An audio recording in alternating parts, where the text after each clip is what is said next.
Here's a little bit of wrestling trivia for you. Did you know that Hulk Hogan and John Cena and Dwayne Johnson and Andre the Giant all started their careers as wrestlers, but they began popping up in movies purely because their immense size made them fascinating to watch, whether they were in the wrestling ring or on the movie screen. The best of this group, however, soon began showing that they had more than just raw size in their skill set. And one might argue that people like Dwayne Johnson or John Cena are now more widely known for their comedic timing on the movie screen than they are for their original wrestling careers. And what does this have to do with Petite Sirah, or Durif as it's also known? Well, Durif, like some of our favorite wrestlers, is also known for its immense size, delivering these massive, gargantuan, dense, intense, onslaughtish, velvety style waves of ripe black fruit. Not least of all in New World warm climates like California's Lodi or the Central Valley and even Australia's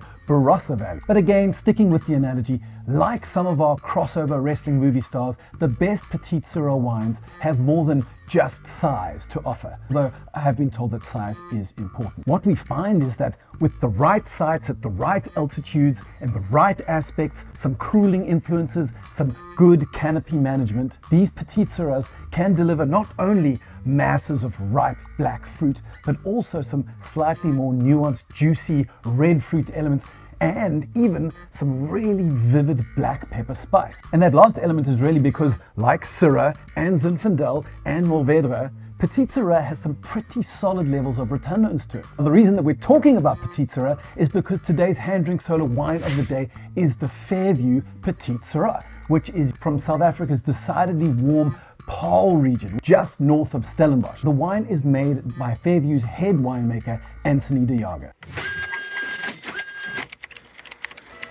Now, we've spoken about Petite Sirahs French history before and how it was originally inadvertently bred by a botanist called Francois Durif. So if you want all the details of that story, you can watch that via the link that I've left on our website. But in modern times, Dr José Vouillamoz assures us that most of the Durif vines that once grew around France are now extinct. And in the last decade or so, Durif, or Petite Sirah, has been forced to find a new home in the New World. And that new home is California. As of 2020, there were more than 5,000 hectares of Petite Sirah vines growing in California, which is a massive increase of about 250% since the previous statistic, which came out in 2008. In South Africa, over that same time period, Durif has grown by 3,000%. Admittedly, it was of a small base of only 14 hectares, but we now have just touching on 500 hectares of Petite Sirah in South Africa as of 2020. Now we fast forward to 2024 and we find that Durif is the red cultivar whose plantings have grown by the largest percent of any red cultivar in all of the South African winelands. So while California is very much still the home of Petite Sirah,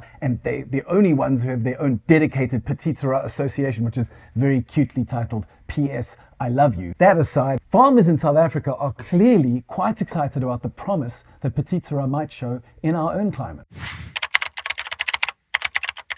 Today's Petite Sirah is produced by the estate of Fairview, and we've spoken before about just what an incredibly pioneering outfit Fairview is, and Charles Back, as a man, the founder of the estate, has been enormously influential in the South African industry, from planting and bottling the very first Viognier, to being one of the early dabblers with Roussin, to experimenting with Italian cultivars and Spanish cultivars and producing two blends, Homtini and Extraño, to even being one of the early supporters of the Old Vine project when a lot of people were not sure whether this was worth getting behind. So really, Fairview and Charles Back are absolute pillars of the industry, and it's hard to ignore what they do. The problem, however, is that as far as consumers are concerned, mostly they only get to see the Fairview main range, which is fairly staid and doesn't seem particularly wild. In order to find that edgy, pioneering, progressive wild side, you have to dig a little deeper and find their Bloemkool range, which is available on the website.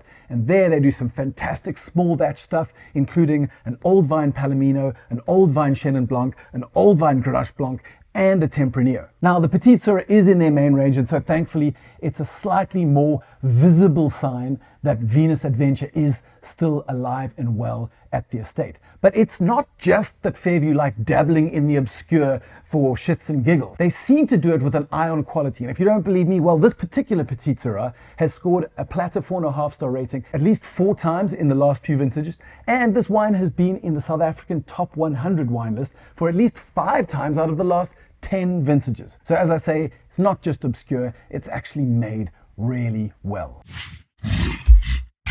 But what of this particularly unusual wine in the glass? Well, let's give it a sniff.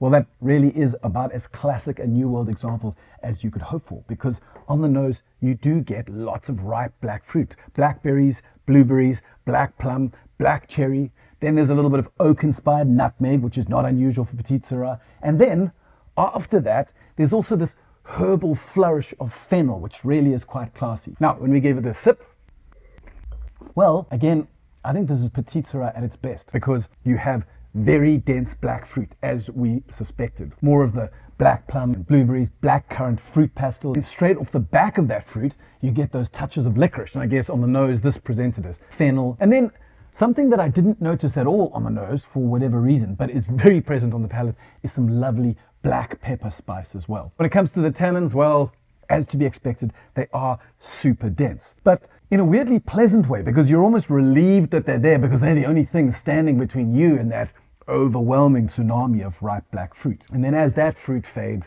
right on the finish, there's some quite unexpected brighter hints of red cherry, even a little touch of raspberry, if you can believe it, which actually leaves you hoping for more. So it's a massive wine, but it's got a beautifully nuanced, delicate little tail that makes it very Moorish. It's quite a cool experience, kind of feeling the fruit and tannins exchanging blows as the wine evolves in your mouth. It really is a fascinating drinking experience that somehow manages to be classic but unpredictable all at the same time. If you enjoyed today's video, then support us on Patreon so that we can make more of these videos, and subscribe to the Hand Drink Solo YouTube channel, where we talk about wine science, wine history, unusual cultivars like Petite Sirah, and some of the rising winemaking stars that are coming out of the dynamic South African wine mix.